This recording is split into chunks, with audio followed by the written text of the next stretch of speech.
بسم اللہ الرحمن الرحیم۔ حضرت امام جعفر الصادق رضی اللہ عنہ علیہ السلام، آپ کی کنیت مختلف کنیتیں ہیں۔ آپ کی ابو عبداللہ، ابو اسماعیل، ابو موسیٰ، ابو محمد، یہ آپ کی کنیتیں ہیں، اور آپ کے جو القاب ہیں وہ بھی مختلف ہیں۔ صادق، فاضل، طاہر، یہ مختلف القاب سے حضرت امام جعفر الصادق کو یاد کیا جاتا ہے، لیکن جو آپ کا سب سے لقب زیادہ مشہور ہوا، نمایاں ہوا، وہ الصادق ہے۔ جو امام جعفر الصادق جو آپ کے ساتھ لگتا ہے، یہ دراصل آپ کا لقب ہے، اور آپ کا جو سلسلہ نسب ہے حضرت امام جعفر الصادق کا سلسلہ نسب، یہ بنتا ہے آپ بیٹے ہیں حضرت امام محمد الباقر کے، حضرت امام محمد الباقر کے، اور امام باقر وہ بیٹے ہیں امام زین العابدین کے، امام علی زین العابدین کے، اور امام علی زین العابدین بیٹی ہیں سیدنا امام حسین رضی اللہ عنہ کی، اور سیدنا امام حسین رضی اللہ عنہ شہید کربلا، سید الشہداء، مولا علی شیر خدا کے شہزادے۔ تو یہ سلسلہ نسب بنتا ہے امام جعفر الصادق رضی اللہ عنہ کا، یعنی آقا علیہ السلام کے چشم و چراغ ہیں، حضور کے بیٹے ہیں، حضور کے شہزادے ہیں، مولا علی شیر خدا کی اولاد میں سے سیدہ فاطمہ کے شہزادے ہیں امام جعفر الصادق علیہ السلام۔ اور آپ کو یہ بڑی اہم نسبت حاصل ہے کہ نہ صرف آپ اہل بیت اطہار کے سلسلہ نسب میں ملتے ہیں، حضور علیہ السلام مولا علی شیر خدا کے شہزادے، بلکہ سیدنا ابوبکر صدیق رضی اللہ عنہ کے ساتھ بھی آپ کا نسب ملتا ہے، وہاں سے بھی آپ کو نسبی فیض ملا ہے۔ جو آپ کی والدہ تھی حضرت ام فروہ، حضرت ام فروہ رضی اللہ عنہ، یہ حضرت ام فروہ سیدنا ابوبکر صدیق رضی اللہ عنہ کے پوتے حضرت قاسم کی بیٹی تھی۔ حضرت ابوبکر صدیق رضی اللہ عنہ کے پوتے حضرت قاسم، ان کی شہزادی تھی، ان کی بیٹی تھی حضرت ام فروہ، یعنی حضرت ابوبکر صدیق رضی اللہ عنہ کے بیٹے تھے محمد، ان کا نام تھا، اور ان کے بیٹے تھے قاسم، اور قاسم، حضرت قاسم رضی اللہ عنہ کی بیٹی تھی حضرت ام فروہ، یہ آپ کی والدہ تھی۔ اور پھر ایک اور لحاظ سے بھی آپ کا دوہرا رشتہ سیدنا ابوبکر صدیق رضی اللہ عنہ سے کے ساتھ بنتا ہے کہ حضرت ابوبکر صدیق رضی اللہ عنہ کی پوتی حضرت اسماء بنت عبد الرحمن، وہ حضرت ام فروہ رضی اللہ عنہ کی والدہ تھی۔ جو آپ کی والدہ ہے حضرت ام فروہ، ان کی والدہ حضرت اسماء بنت عبد الرحمن تھی، اور حضرت عبد الرحمن یہ سیدنا ابوبکر صدیق رضی اللہ عنہ کے یہ بھی بیٹے تھے۔ تو گویا دو رشتوں سے، حضرت محمد کے رشتے سے بھی اور حضرت عبد الرحمن کی نسبت سے بھی، سیدنا امام جعفر الصادق رضی اللہ عنہ سیدنا ابوبکر صدیق کے ساتھ ان کا دوہرا رشتہ قائم ہوتا ہے۔ ان دونوں جہتوں سے امام جعفر الصادق کا سیدنا ابوبکر صدیق رضی اللہ عنہ کے ساتھ دوہرا رشتہ قائم ہوتا ہے۔ ایک مرتبہ بعض اوقات امام جعفر الصادق یہ بیان بھی کیا کرتے تھے، آپ فرمایا کرتے تھے ولدنی صدیق مرتين، فرماتے ہیں حضرت ابوبکر صدیق رضی اللہ عنہ کی نسبت سے میری 2 مرتبہ ولادت ہوئی ہے، 2 مرتبہ ولادت ہو گیا. میری ولادت کی نسبت ان کے ساتھ دوگانا ہے، ڈبل ان کے ساتھ نسبت ہے. میری ولادت کی نسبت ایک والدہ کی نسبت سے اور ایک نانی جان کی نسبت سے. یہ امام ذہبی نے تذکرۃ الحفاظ میں اس کو روایت کیا، بیان کیا، ان کا یہ قول. اور امام جعفر الصادق ان کی جو ولادت ہے یہ 17 ربیع الاول 80 ہجری میں ہوئی. 80 ہجری میں 17 ربیع الاول امام جعفر الصادق کی ولادت ہوئی. اور وصال میں نے آپ کو بتا دیا کہ 25 شوال 148 ہجری میں ان کا انتقال ہوا، وصال ہوا. امام جعفر الصادق رضی اللہ عنہ حرمین شریفین میں، مکہ مکرمہ میں، مدینہ طیبہ میں اور کوفہ کی سرزمین پر آپ درس تدریس دیا کرتے تھے، تدریس کا فریضہ سر انجام دیا کرتے تھے. اور چہار اطراف عالم سے لوگ جوت در جوت آپ کی خدمت میں حاضر ہوتے اور علمی فیض لیتے، آپ سے اکتساب علم کرتے. چہار تانگے عالم آپ کا علم پھیلا. آپ نے شاگردوں کی نسبت سے، اپنے تلامذہ کی نسبت سے، طالبان علم کی نسبت سے آپ کا علم پھیلا چہار تانگے عالم میں. آپ کے شاگردوں میں مکاتب جو مذاہب اہل سنت ہیں ان کے بانیان نے بھی آپ سے استفادہ کیا، جن میں امام اعظم ابو حنیفہ رحمۃ اللہ علیہ کا نام صف اول میں شامل ہے. انہوں نے آپ سے اکتساب علم کیا، اکتساب فیض کیا. اور امام مالک رحمۃ اللہ علیہ نے اکتساب علم کیا. اور جو بعد میں آنے والے آپ کا زمانہ نہیں پا سکے انہوں نے امام جعفر الصادق کے شاگردوں کے ذریعے سے آپ کا اکتساب علم کیا، اکتساب فیض کیا. امام احمد بن حنبل، امام شافعی رحمۃ اللہ علیہ جو آپ کا زمانہ نہیں پا سکے، انہوں نے اس ذریعے سے بھی واسطہ اکتساب علم کیا امام جعفر الصادق رحمۃ اللہ علیہ سے.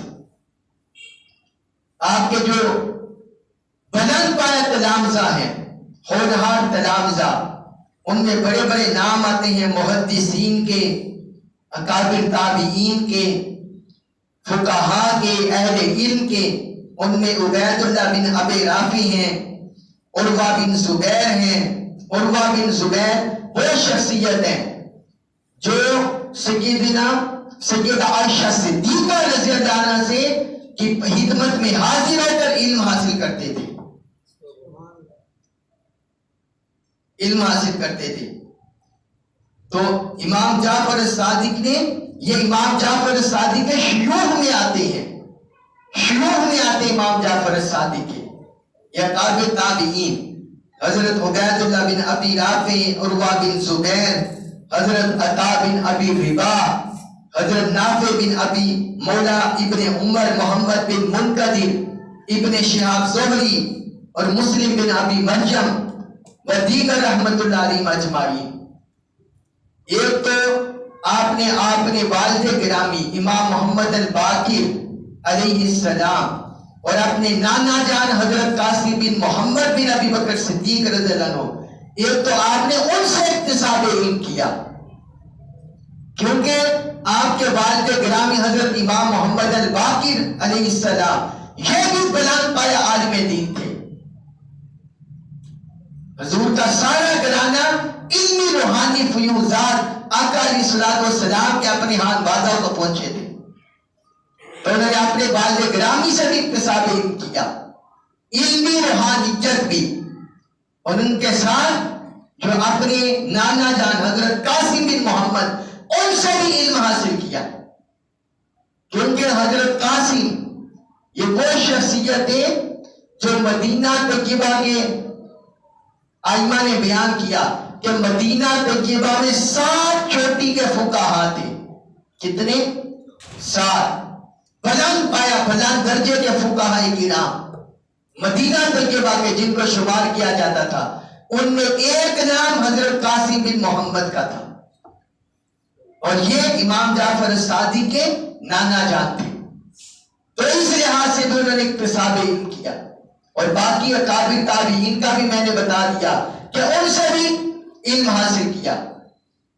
پھر امام جعفر الصادق کے آگے جو تلامذہ ہے وہ بھی سینکڑوں ہزاروں کی تعداد میں،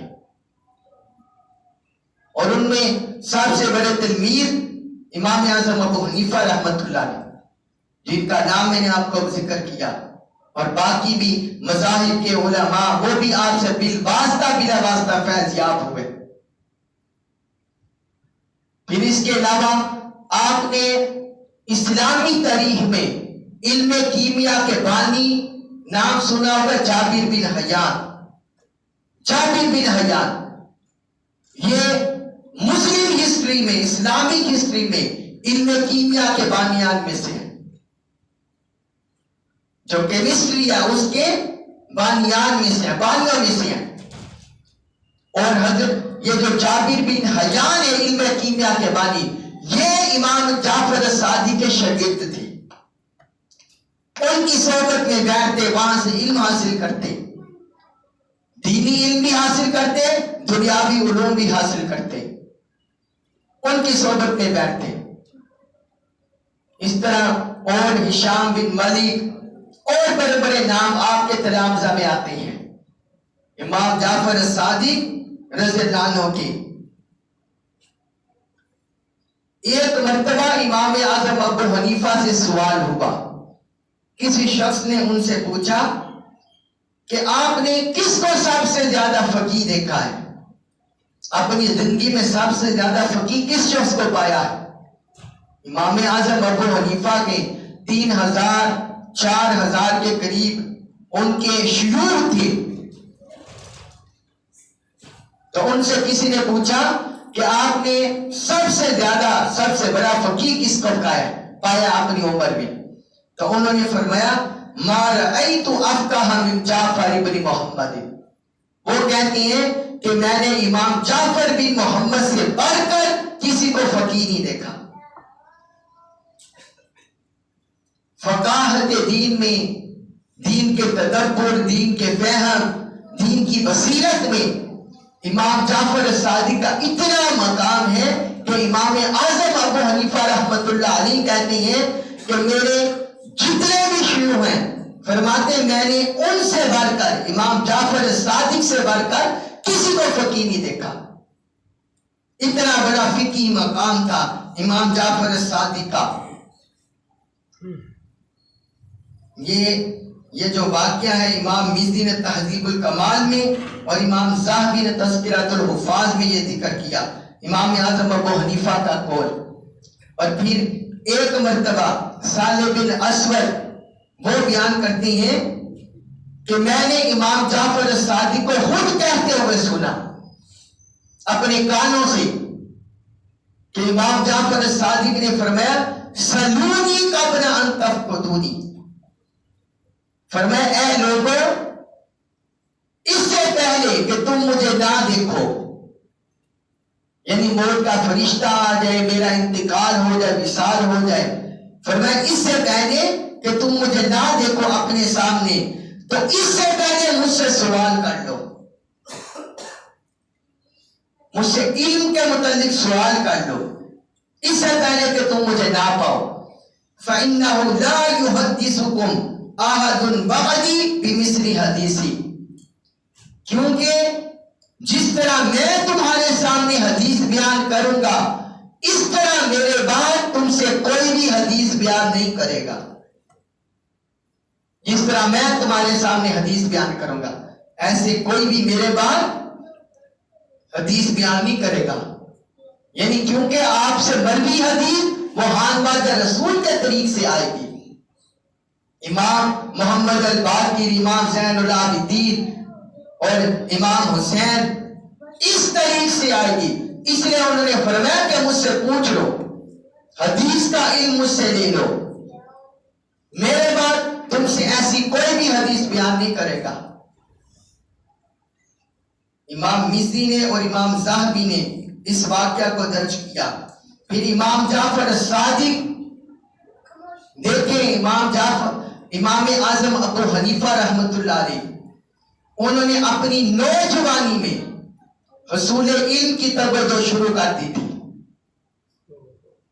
اور بڑے بڑے تابعین امام اعظم ابو حنیفہ کے استاذ ہوئے۔ امام اعمش، سلیمان بن مہران اعمش، امام نافع، بڑے بڑے تابعین اپنے دور کے امام اعظم ابو حنیفہ رحمت اللہ علیہ کے کیا ہوئے؟ استاذ ہوئے۔ لیکن 2 سال جو آپ نے امام جعفر صادق کی شاگردی اختیار کی، امام جعفر صادق سے علم سیکھا، قرآن کا علم، حدیث کا علم، عقیدے کا علم، نظریے کا علم، زہد و ورع کا علم، ادب کا علم، یہ جو آپ نے 2 سال امام جعفر صادق کی شاگردی اختیار کی، وہ کہتی ہیں کہ یہ 2 سال اتنے اہم تھے، لولا السنتان لہلک النعمان، اگر یہ 2 سال امام ابو حنیفہ کو میسر نہ آتے تو نعمان بن ثابت ہلاک ہو جاتا۔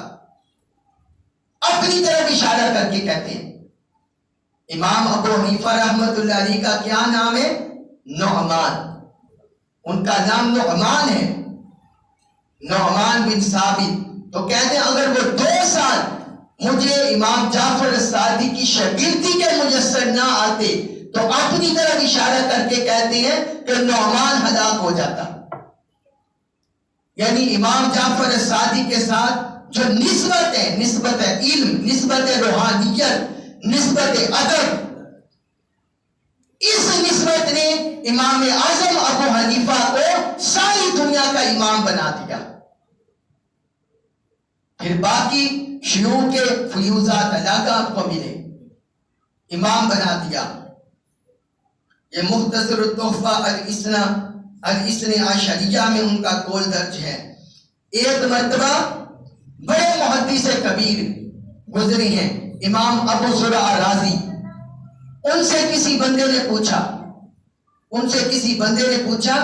ان جعفر ابن محمد ان ابیہ ان وسہیل ان ابیہ والعلاء ان ابیہ ایھا اسا، ان سے کسی بندے نے 3 مختلف طرق حدیث کے ذکر کیا ان کے سامنے۔ وہ کہتے ہیں امام جعفر صادق جو اپنے والد امام محمد الباقر سے حدیث روایت کرتے ہیں، یا سہیل کرابیہ وہ اپنے باپ سے حدیث روایت کرتے ہیں، اور العلاء وہ اپنے باپ سے حدیث روایت کرتے ہیں، ان میں سے کون سا طریق زیادہ صحیح ہے؟ حدیث لینے کی کون سی چیز زیادہ صحیح ہے؟ یہ امام ابو زرع الرازی سے سوال ہوا۔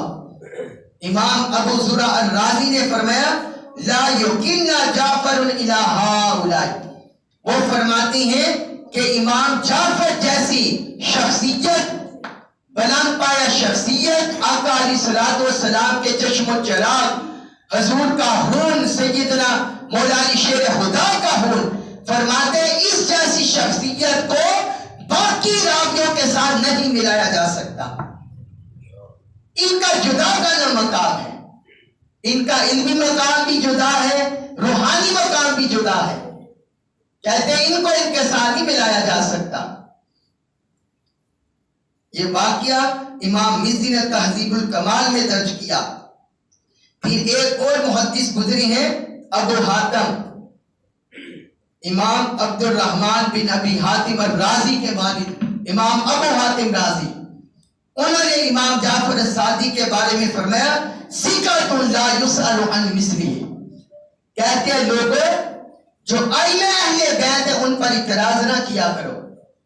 ہمارے دور میں بھی بڑے فتنے ہیں، بعض لوگ زبانیں چلا چلا کر ائمہ اہل بیت اتحاد پر اعتراض کر دیتے ہیں۔ اگر وہ یہ بڑے بڑے محدثین کے اقوال پڑھیں، ان کے حوال پڑھیں، تو انہیں پتہ چلے کہ کس طرح وہ اہل بیت اتحاد کا ادب کرتے تھے، کس طرح ادب کرتے تھے، اور کس طرح ان کے ساتھ چاہت رکھتے تھے، اور ان کے علمی مقام کو کس طرح تسلیم کرتے تھے۔ امام ابو حاتم رازی نے فرمایا امام جعفر صادق کے بارے میں فرماتے ہیں وہ ثقہ ہیں، معتبر ہیں، مستند ہیں، لا یسأل عن مثلہ، اس جیسی شخصیت کے بارے میں سوال نہیں کیا جاتا، اس جیسی شخصیت کے بارے میں سوال نہیں کیا جاتا، سوال نہیں پوچھا جاتا اس جیسی شخصیت کے بارے میں۔ جو بندہ اس جیسی زہد و برا، تقوی شعار، صدوق، عدول اور آقا علیہ الصلوۃ والسلام کے ظاہری و باطنی فیوزات لینے والی شخصیات کے بارے میں سوال کرتا ہے تو وہ اپنے ایمان کو خود خطرے میں ڈالتا ہے، اپنے ایمان کو خطرے میں ڈالتا ہے۔ فرماتے ہیں اس جیسی شخصیت کے بارے میں سوال نہیں کیا جاتا۔ امام مزی نے تہذیب الکمال میں اور حافظ ذہبی نے تذکرۃ الحفاظ میں ان کا یہ قول درج کیا۔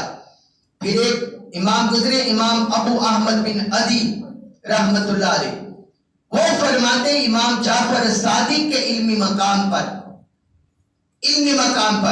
کہتے ہیں ولی جعفر حدیث کثیر عن ابیہ عن جابر عن النبی صلی اللہ علیہ وسلم، کہتے ہیں امام جعفر الصادق کو کوئی معمولی فرد نہ سمجھو، وہ بڑے امام ہیں، ان کا بڑا مقام ہے۔ کہتے ہیں ان سے بہت سے احادیث مروی ہیں جو انہوں نے اپنے والد سے حضرت جابر رضی اللہ عنہ کے طریق سے حضور نبی اکرم صلی اللہ علیہ وسلم سے روایت کی ہے، امام جعفر الصادق نے، کیونکہ انہوں نے حضور کا زمانہ تو نہیں پایا تھا، یہ تو 80 ہجری میں ان کی ولادت ہوئی تھی، لیکن اس کے باوجود اپنے والد امام محمد الباقر کی نسبت سے جو تابعی کبیر تھے جنہوں نے بہت سے صحابہ کی زیارت کی تھی، تو کہتے ہیں اپنے والد گرامی کی نسبت سے حضرت جابر رضی اللہ عنہ سے بہت سی احادیث مروی، پھر کہتے ہیں وہ ان ابی ان آبائی، اسی طرح اپنے والد گرامی امام محمد الباقر کے طریق سے انہوں نے اپنے آباء و اجداد کے طریق سے امام زین العابدین، امام علی زین العابدین، امام حسین اور مولا علی شیر خدا، فرماتے ان کے طریق سے بھی ان سے بہت سی احادیث مروی ہے۔ صحابی کی چین سے بھی، حضرت امام محمد الباقر سے صحابی کی چین سے بھی، اور اپنے والد گرامی کی نسبت سے اپنے آباء و اجداد ان کی چین سے بھی کثیر احادیث مروی ہیں۔ اور آگے فرماتی ہیں وَنُصْرَهُ لِأَهْلِ الْبَيْتِ، اور اہل بیت سے کئی نقل شدہ کتابیں ان کے پاس ہیں، اہل بیت کے طریق سے کئی نقل شدہ کتابیں ان کے پاس ہیں۔ پھر آگے فرماتے ہیں وَقَدْ حَدَّثَ عَنْهُ مِنَ الْآئِمَّةِ مِثْلِ ابْنِ جُرَيْجَ وَشُعْبَةَ وَغَيْرِهِمَا، فرماتے ہیں امام جعفر الصادق کا علمی مقام ایسا ہے کہ حدیث کے بڑے بلند امام ابن جریج اور امام شعبہ جیسے محدثین بھی امام جعفر الصادق سے حدیث روایت کرتے ہیں، امام جعفر الصادق سے حدیث روایت کرتے ہیں، اتنے بڑے بڑے امام بھی، وَهُوَ مِن ثِقَاتِ النَّاسِ، اور ان کا شمار ثقہ لوگوں میں ہوتا ہے، اور ثقہ لوگوں میں سے معتبر محدثین میں، علماء میں ان کا شمار ہوتا ہے۔ امام جعفر الصادق رضی اللہ عنہ کا امام مزی نے تہذیب الکمال میں یہ امام ابن عدی کا قول درج کیا۔ ایک آخری امام اعظم ابو حنیفہ کے ساتھ ایک قول نسبت امام جعفر الصادق کی سنیے۔ ایک مرتبہ امام اعظم ابو حنیفہ رحمت اللہ علیہ مکہ مکرمہ کی مسجد میں بیٹھے، مسجد حرام میں بیٹھے فتویٰ نویسی کا کام کر رہے تھے، افتاء کا فریضہ سر انجام دے رہے تھے، یعنی لوگ آپ سے فتوے پوچھ رہے تھے، آپ لوگوں کو فتوے ان کے سوالوں کا جواب دے رہے تھے۔ اسی دوران امام جعفر الصادق تشریف لے آئے اور وہ وہاں آ کر کھڑے ہو گئے، انہوں نے انٹرپٹ نہیں کیا اور وہاں آ کے پیچھے کھڑے ہو گئے۔ امام اعظم ابو حنیفہ کے گرد بڑا جمگٹا تھا، لوگوں کا بڑا ہجوم تھا، انہیں پتہ نہیں چلا۔ جب تھوڑی دیر بعد امام ابو حنیفہ رحمت اللہ علیہ کو معلوم ہوا، وہ کھڑے ہو گئے۔ ادب اہل بیت، ادب اہل بیت۔ امام اعظم ابو حنیفہ کا مقام دیکھیے، فقہی مقام، علمی مقام، حدیث میں مقام، وہ اپنا فتویٰ چھوڑ کر امام جعفر صادق کے ادب میں کھڑے ہو گئے اور عرض کیا یا ابن رسول اللہ، اے رسول اللہ کے بیٹے صلی اللہ علیہ وسلم، اے رسول اللہ صلی اللہ علیہ وسلم کے بیٹے، لو علمت اولا ما وقفت لما قعدت، کہتے ہیں کہ اگر مجھے پہلے ہی آپ کے آنے کی خبر ہو جاتی تو جتنی دیر آپ کھڑے رہے میں کبھی نہ بیٹھتا،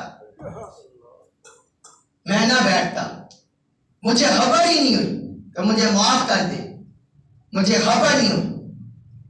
یہ امام اعظم ابو حنیفہ رحمۃ اللہ علیہ کا ادب، امام جعفر صادق کا، اور آگے امام جعفر صادق رضی اللہ عنہ کی شفقت دیکھیے، محبت دیکھیے۔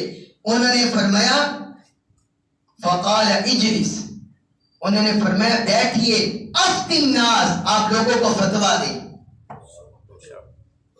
اجلس فافتی الناس، آپ بیٹھے لوگوں کو فتویٰ دیں۔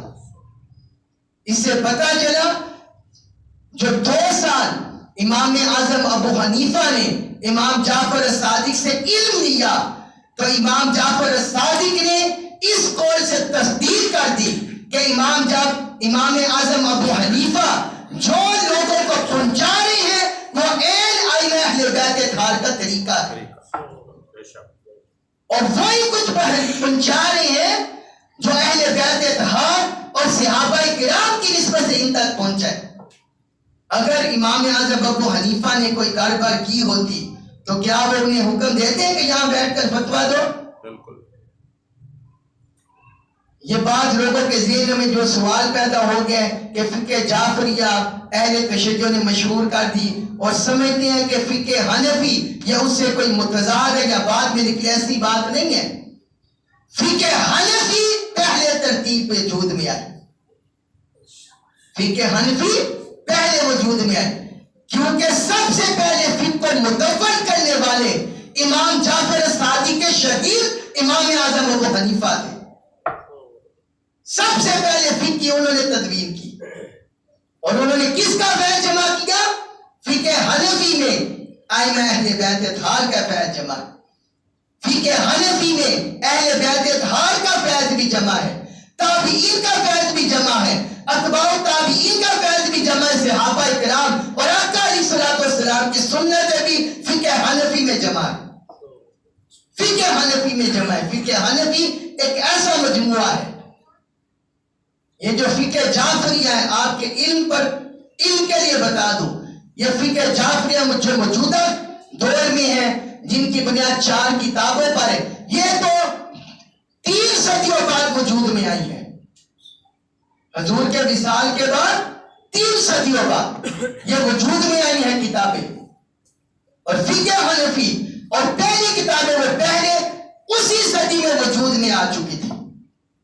محدثین نے بھی کتابیں لکھ دی، فقہاء نے بھی کتابیں لکھ دی، تو امام جعفر صادق نے فرمایا آپ بیٹھ کر فتویٰ دیں، اور پھر آگے فرمایا فَعَلَى هَذَا أَدْرَكْتُ آبَانِ، فرماتے ہیں کہ جس طرح آپ لوگوں کو بیٹھ کر یہاں فتویٰ دے رہے ہیں، ساری دنیا سے، حرمین شریفین سے، ساری دنیا سے لوگ آ کر آپ سے فتویٰ پوچھ رہے ہیں اور آپ جواب دے رہے ہیں، انہوں نے فرمایا میں نے اپنے آباء و اجداد کو اسی طریق پر پایا، میں نے اپنے آباء و اجداد کو، آباء و اجداد سے کیا مراد؟ امام محمد الباقر، امام زین العابدین، امام حسین مولا علی شیر خدا رضی اللہ عنہ علیہ السلام، کہتے ہیں میں نے اپنے آباء و اجداد کو اسی طریق پر پایا ہے کہ وہ اسی طرح بیٹھتے تھے، لوگ سوال کرتے تھے اور ان کے فتوے کا جواب دیتے تھے۔ یہ امام جعفر صادق کا مقام ہے اور یہ فقہ حنفی کا مقام ہے۔ اللہ تبارک و تعالی ہمیں ان بزرگان دین سے، اہل اللہ صالحین سے، اہل بیت اطہار سے پختہ نسبت عطا فرمائے اور ہمارا جینا مرنا اسی پر بنائے۔ وما علیہ الا البلاغ المبین۔